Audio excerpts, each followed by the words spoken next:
অঞ্চলত আৰ্থিক আৰু ল'ব নোৱাৰোঁতে আমাৰ উপস্থিতিত কিবা অপায় অমংগল হ'ব নেকি এই বুলি সিহঁত অলপ আঁতৰত ৰ'ল।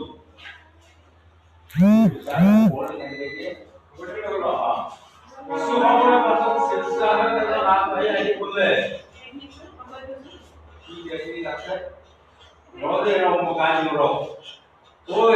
মানুহৰ ভিৰ অলপ কমিছে, তহঁতে ভাতকেইটা খাই ল। ৰাজুৱে ক'লে, নালাগে দিয়ক, আমি গ'লে কোনোবাই উঠি যাব পাৰে। মানুহজনে ক'লে, কিয় তেনেকৈ কৈছ? বৰ্তমান কিছুমান এনেকুৱা কুসংস্কাৰৰ কথা নাপায়। তহঁতে দেখোন আমাৰ লেতেৰাবোৰ চাফা কৰি সুস্থ পৰিচ্ছন্নতা কৰি তুলিছ। তহঁত হৃদয় কল্যাণহে যোগ্য। ৰাজুৰ চকুৰ হৈ আহি কি ভাবিলে? দুয়োজন একেই মানুহ, কিন্তু চিন্তাধাৰা সম্পূৰ্ণ বিপৰীত।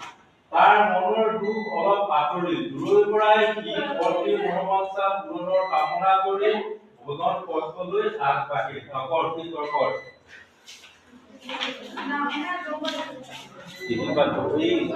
ব্ৰাহ্মচাৰ অকমান আঁতৰি দিব, কিন্তু পাছতো নাই এনেকুৱা চাই দিলে। এতিয়া ধৰিব পাৰিছনে? পাৰিবি চাগে, পাৰিব।